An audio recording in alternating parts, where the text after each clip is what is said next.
The governments of Israel and Lebanon have now unanimously approved the UN resolution. The ceasefire should come into force at 6 o'clock, that's UK time, tomorrow morning. But this afternoon, Israel stepped up its campaign against Hezbollah, warplanes bombarding Beirut. Here are today's main developments. At least 20 huge explosions shook the southern suburbs of the capital over a 2-minute period, and airstrikes have also been launched on more than 50 villages and towns across Lebanon. The Israeli Prime Minister Ehud Olmert praised the UN deal during the cabinet meeting, calling it a good decision. In the last hour, his foreign minister Tzipi Livni said the ceasefire will bring about change in the rules of the game. And police say more than 150 Hezbollah rockets have been fired into northern Israel. One person was killed and at least 11 were injured in attacks on Yara, Haifa, Safed and Shalomi. Israel's foreign minister says Israeli troops will leave southern Lebanon only when the Lebanese army and an international force are in place.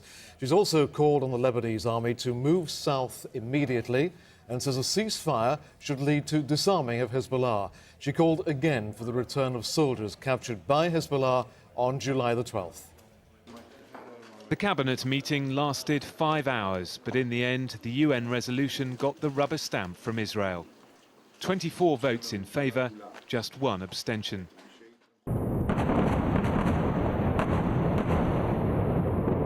A ceasefire tomorrow, but for now, the firing hasn't ceased. As the vote came, 20 explosions rocked Beirut in just 2 minutes. Shelling thought to come from Israeli warships. Both sides agree the killing must stop, but with conditions. The UN is ready. The time frame of the beginning of the end is now in place.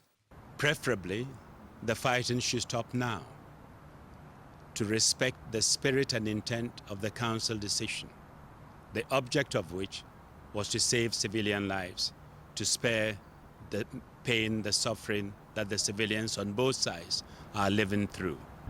But neither party is likely to stop fighting ahead of the deadline or before the UN force arrives. Neither can afford to say they have lost. So the biggest military operation of its kind in Israel's history continues. These Israeli troops pray as the army fights to secure the area up to the Litani River.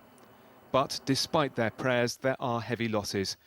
Yesterday, more Israeli soldiers died than on any other day since the conflict began.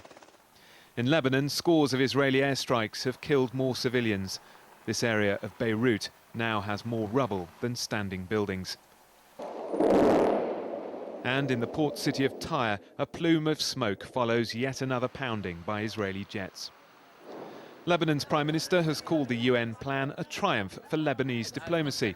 After a 4-hour meeting, the draft resolution was accepted unanimously by his cabinet. There won't be any weapons in the country, starting from the area, which is the zone that will be south of the Litani.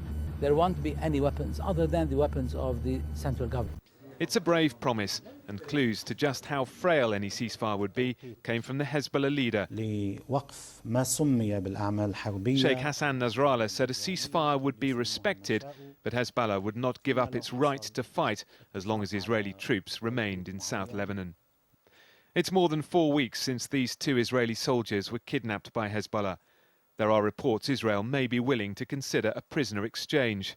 In the meantime, the guns and rockets are not yet silent. It will be a fragile ceasefire at best. Jonathan Samuels, Sky News, Jerusalem.